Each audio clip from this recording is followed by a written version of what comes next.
Welcome to The Jaunt. This is my opportunity to share the stories of the people and the places that make local travel unique in America. Think about the towns off the beaten path, away from the interstate, and the experiences you can get once you arrive there. This is the first episode of our podcast, and today you'll meet Jared Schultz. He's a Wisconsin native who lives in Spring Valley. His day job is carpentry, but his side gig is profiling dive bars in the state, of which there are thousands. Today, Jared's Wisco Dive Bars has amassed more than 250,000 followers on social media and is helping local bars get more business. Today, let's dive into the state's unique dive bar culture with Jared. All right, so Jared, thank you very much for joining the Jaunt newsletter. Tell me a little bit about yourself and the work that you're doing with Wisco Dive Bar.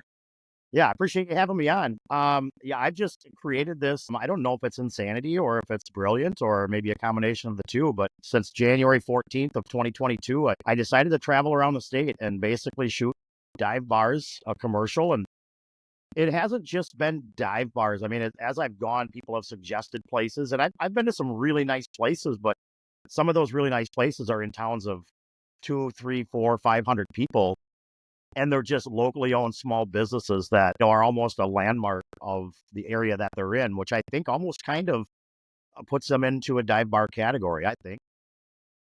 So how did you get started in, you live and grew up in Wisconsin. How did you kind of become exposed to this phenomenon of Wisconsin dive bars? It's just been a thing. I live in Western Wisconsin. I'm kind of halfway between the Twin Cities and Eau Claire, from a little town of Spring Valley. I think when I graduated, I think it was like a town of 800, and now it's a town of around 1,400 people. But we've always had these great county bars, I call them, that are, they're not even in towns. They're just out in the middle of nowhere. And I know they're all over the state, but there's a lot of them in my area. And I just grew up, playing softball at some of these bars. They'd have softball tournaments, or anytime there's a benefit that something happens to somebody in the, in the neighborhood or whatever, and they hold these benefits at bars as well. And so, I mean, they're not just a place where people can just go have drinks. It's really a social whole aspect to it that really brings communities together. And I think nowadays more than ever, we need more things that bring people together versus push them apart. So what you touched on a little bit, but how did this project start? Kind of like, what year did you start doing it? And at what point did you start exploring these platforms like Facebook and TikTok? I don't know if you're on YouTube, but like, how did you actually start to refine what you're doing and basically start going out and creating content? When did that start? Yeah, so I had the thought. I was at work January 13th of 2022, and I asked the guys at work, I was like, gosh, like, how many bars does Wisconsin have? I don't know why the thought popped up into my head, probably because I work my regular job, still do, Monday through Thursday. So you get toward, middle Thursday afternoon, and you start thinking, man, I'm probably going to maybe have some cold ones after work. And we talked about how many bars we thought Wisconsin had. And then that light went off. So I had a personal TikTok account at that point where maybe I had 18, 19,000 followers. So I took that Google of how many bars Wisconsin has, turned that into a TikTok video on my personal TikTok, and it got pretty good traction. I think it maybe did 75,000 views. And I thought, well, what if I just highlight these bars? And the very next day, Wisco Dive Bar Reviews was born. I went to the first bar, Langer's Bar, just maybe 8-10 minutes east of Ellsworth cheese curds, the cheese curd capital of Wisconsin. Went to that first bar and made the first video, put it on TikTok, and it went over 500,000 views. And I thought, what in the world? And then went to the next place and the next place. And here I am 713 bars later is what I've hit. And 713 bars in 62 counties. I've got 10 counties left to hit. So is there anyone else doing what you're doing right now, cataloging and recording information about these places? And like, I know you've got a map component, you've got the video component. Is there anyone else that's competing against you for doing this? I wouldn't say there's anybody that's competing, but there's other people that are trying to do it. Shortly after I was doing it, I followed somebody on TikTok, and she did some different stuff, and I was going to be up in her area, and she wanted to get together and hang out for the weekend. So I'm like, heck yeah, I was just doing my thing, and all of a sudden, like 2 weeks later, she turned her account into something like trying to do what I'm doing, but I don't like I said, it's not competition. I think it's great that there's so many people doing dive bar content now that, giving these bars the publicity that they need, because so many of these places, I don't know how they even operate, how they, maintain running, because it is such a hard business. And it's, if you own a bar, you better be ready to work at one for 60 hours a week or more just to make ends meet. Describe for people who don't live in Wisconsin, what makes a Badger State Tavern unique? Well, I would first off, the people are just amazing. I've come across so many great people and people that I've created friendships with just and going to these bars. But in Wisconsin, we've got the shake a day. Like, you'll shake for drinks. You'll get a dice box, and maybe you're trying to win the shake of the day pot at a bar. But then other times, you'll get 5, 6 guys shaking for drinks. And I mean, you've got a 5 out of 6 chance. If you're shaking with 5 people, you got a 5 out of 6 chance of getting a free drink, but also you have the chance of paying 6 times the amount for one drink yourself. So there's just a camaraderie with these Wisconsin, these true Wisconsin dive bars that are, people that have, I mean, they might be 80 years old and they might be 30 years old. And so many of these people have multiple generations of memories at these places, because so many of them are just time capsules, and they're historic landmarks that have been around for, some of them 100 years. What's your so I know you've got a rating system. Like, what's your requirement of a dive bar? It's a conversation I've seen all over the place. Like, a lot of people have different rules and parameters for what defines a dive bar. For you, what defines a Wisconsin dive bar? I mean, first of all, you have to have cheap drinks. I think that's the first thing. Like, you need a little bit of patina on the walls, or some old beer signs, and just maybe some pickled eggs, pickled gizzards behind the bar.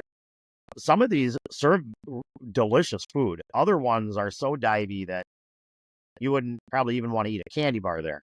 But I think there isn't really one specific thing or multiple specific things that really make a thing a true dive bar. I guess that's kind of up to the individual to decide if they think it's a dive bar. And when I started this, I still think the term dive bar, I think people thought it was derogatory and negative, but it is an absolute badge of honor in my eyes. And that's why I love promoting these places. What's your thoughts on what's your go-to food item in a dive bar? I was always partial to those frozen pizzas that they would throw on the back Yeah, pizza oven. Those pizzas, somehow you think they'd be shitty, but they're always the best pizza you've ever had. I know. And the pizzas and the pizza fries, the thin, basically a cheese pizza with a lot of Italian seasoning, and they give you the pizza sauce to dunk it in, and nothing sells a pizza fry more than a pizza fry. Because if you're at a bar and they threw one in the pizza oven, next thing you know, there's like 5 more of them in line, because they just smell so incredible.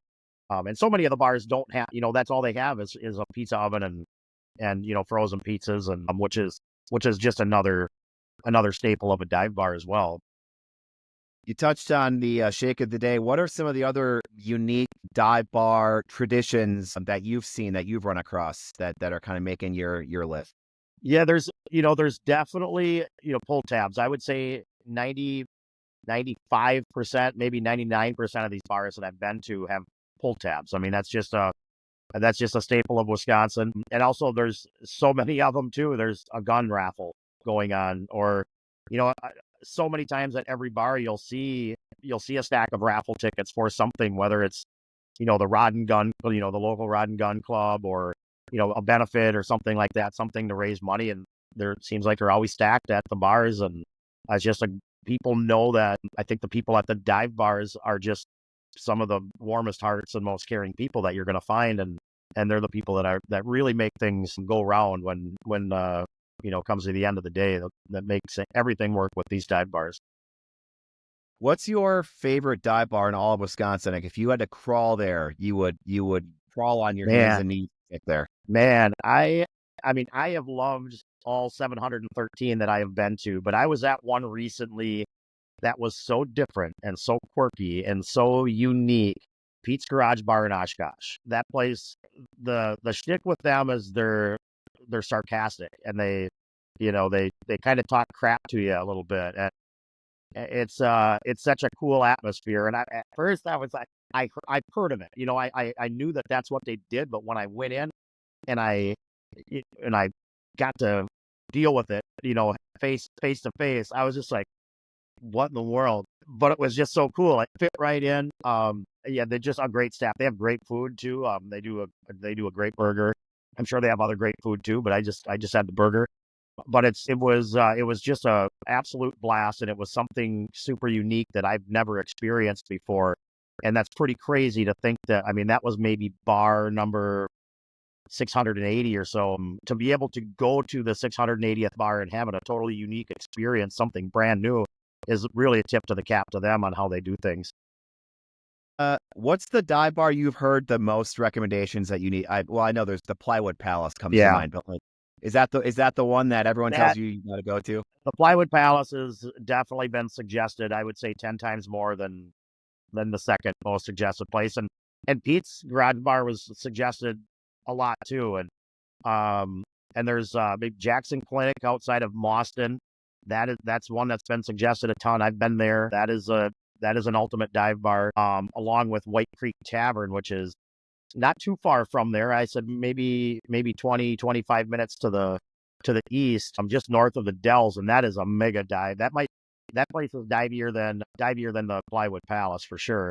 But I love going there as well. I mean, it's kind of a hoarder's bar, but I thought the owner who was bartending, just a super, sweet old man, and that's his life. That's how he makes his living. They've been around since 1933, I believe. So yeah, they come in all shapes and sizes. I tell people the dive bars are just like women. They come in all shapes and sizes, and somebody's gonna love every single one of them.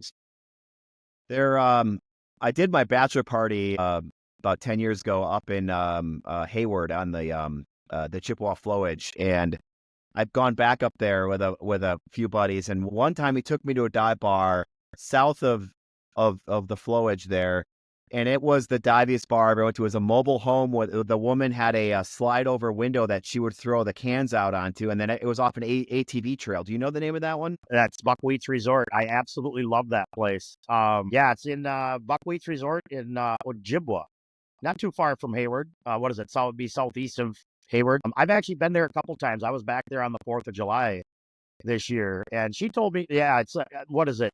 There's 8 bar stools in there, maybe.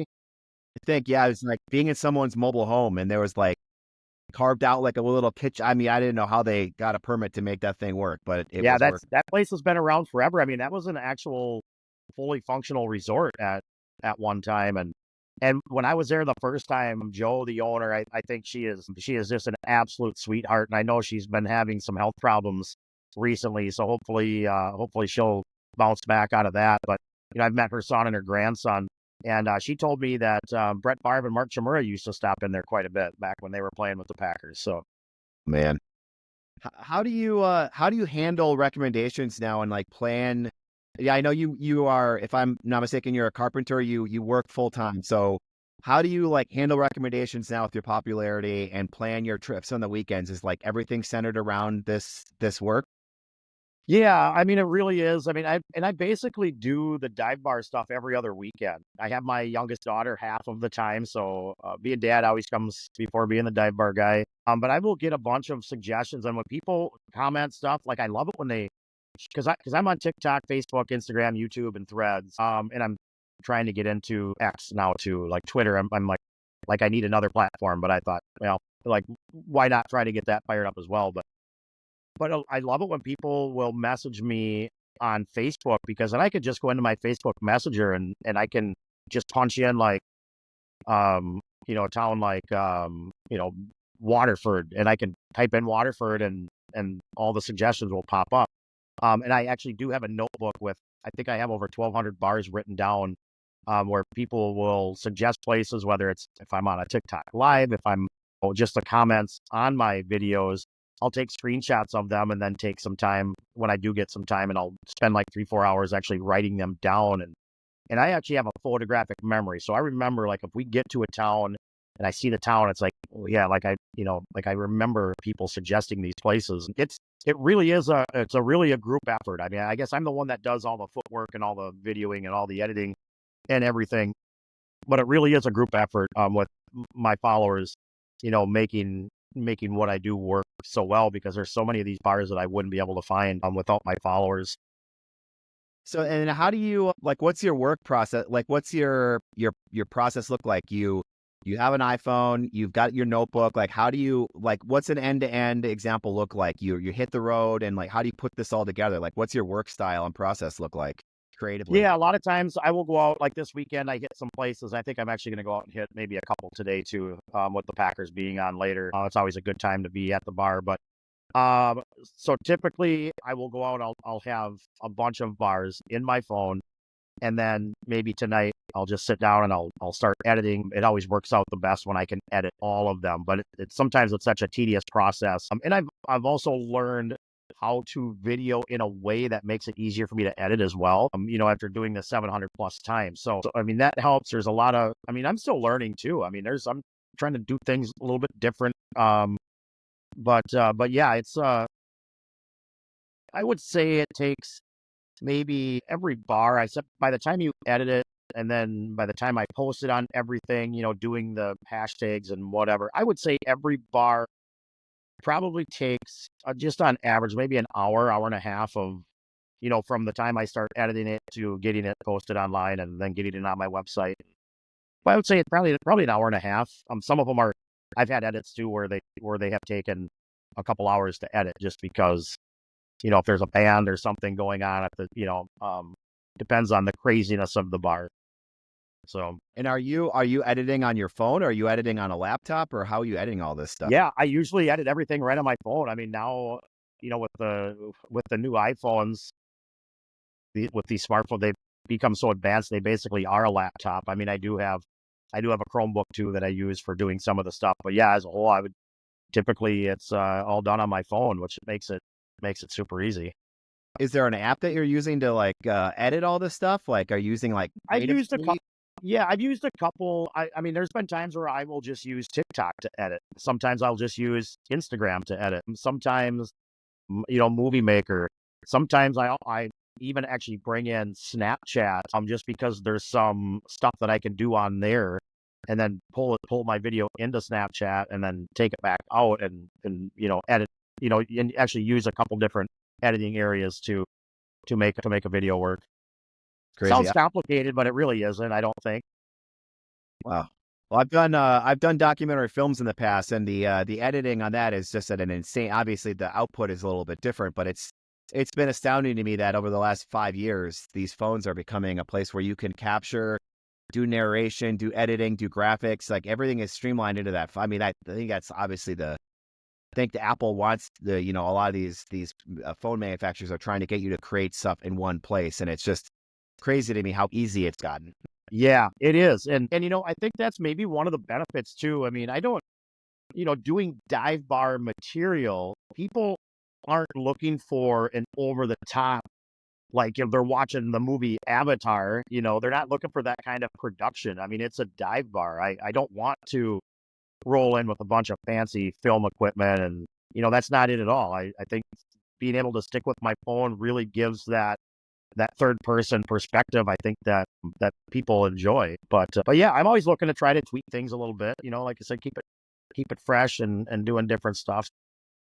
How have your visits helped bring more visitors and increase visibility to taverns that, and you have you seen like a noticeable difference in taverns that maybe were struggling and then you feature them and they call you back, the owner calls you back and said, "Holy crap, like this has really helped my business." Like 100%. I actually, and this is something that I never thought of, but I was actually down at my local dive bar a couple Sundays ago, just relaxing, watching some football, and there was owners of a bar that I reviewed. I've actually been there twice, the Outpost over just outside of New Richmond, Wisconsin, and they're the nicest owners. And when I originally reviewed the bar, she was the manager, and now they've since bought the place. And there's a racetrack. What the heck's the name of the Cedar Falls, Cedar Lake Speedway is just north of there. And she told me when they were down at my local dive bar, I've never seen them there. And she told me that when they took the bar over, they kind of had a rough, that bar used to have a kind of a rough image. And she told me since I was there and I did my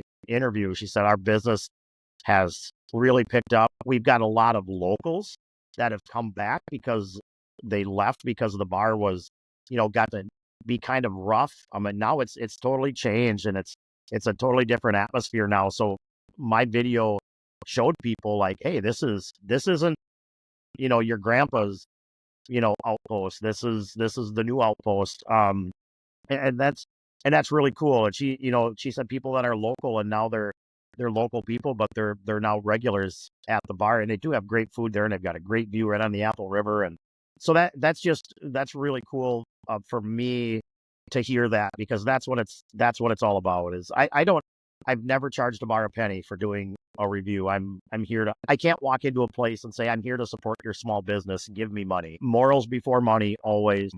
I'll make my money other ways, selling merchandise and with my sponsors and whatever, but I don't ever want to take money out of their till.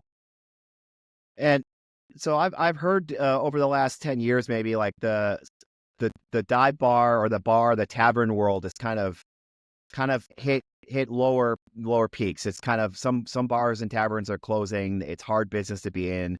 Social media has kind of changed the way younger generations like interact. So I'm kind of curious, have you noticed that in Wisconsin, are bars falling on hard times, and like how are you kind of seeing how they're surviving these days?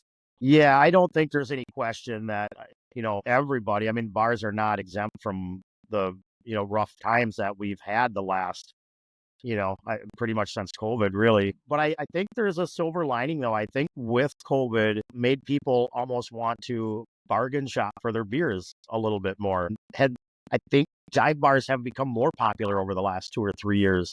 Maybe they did bottom out. And there has been so many that I've been to, especially up north, where it's like, man, I feel like if I can just make them an extra $40 a month, it's a difference between, shutting the lights off on a 100-year-old business and never opening back up, and, and the difference between keeping them open maybe for another generation. But I definitely have seen, some bars that, I've heard that bars that I've reviewed have since closed. And unfortunately, that is just kind of the circle of life per se, as these bars go. And it's sad, but, at the same time, I'm doing my part to help put these places on the map, because I know a lot of people would go to said bar if they knew it existed, and maybe some of them, they might have a cabin or a camper up north, and they might be 10 minutes away from that bar and had no idea.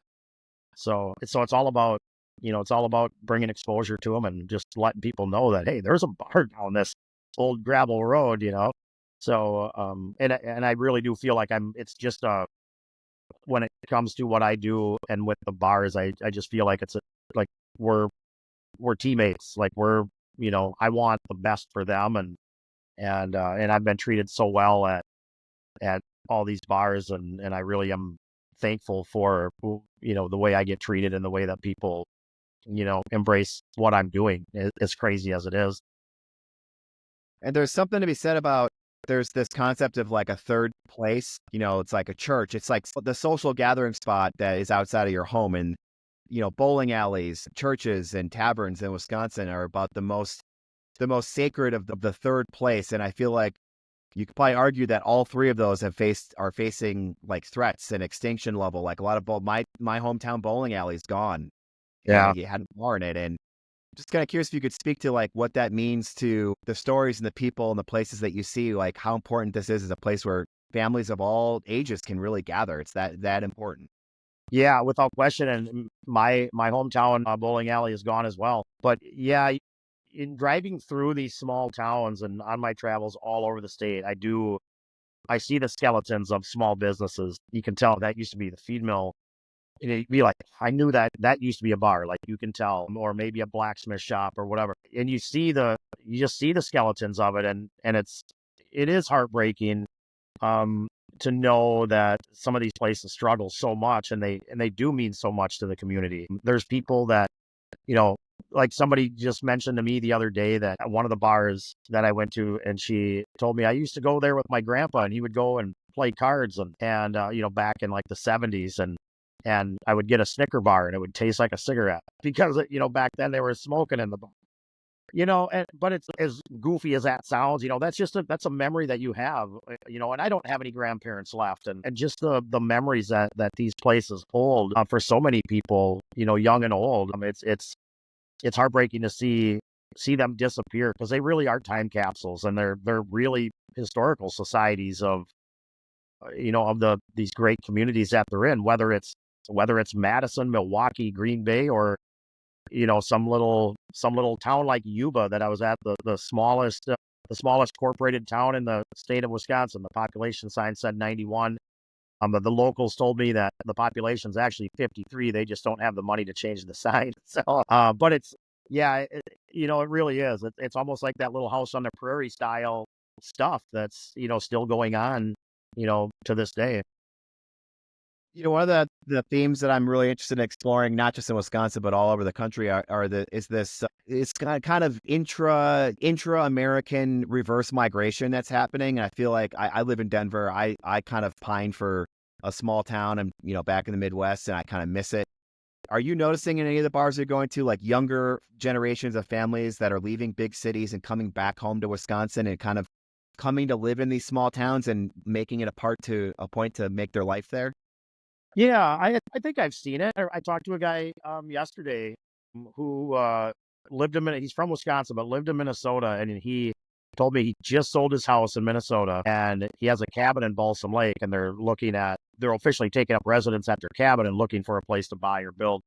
And he just said it feels so good to be a Wisconsinite again. And that small town mentality. And doing what I do, I just feel these bars in towns of less than 2,000 people, like, I feel like the communities are just so closely knit together. And as much as you get new people move in, kind of everybody knows everybody kind of thing. And, oh yeah, I went to school with the bartender, or, I went to school with the owner, or, my uncle went to school with the owner. There's always some sort of intertwining of, crossing paths, previous years, decades, and maybe even generations. But I just think that family style aspect of dive bars is so real in Wisconsin. And I do have so many people that follow me that are from Wisconsin but live somewhere else because maybe they hated the winters or got a job somewhere else, or maybe they're retired and they're now snowboards. They're snowbirds, and they almost live vicariously through me because I do miss the Wisconsin bar scene so much. And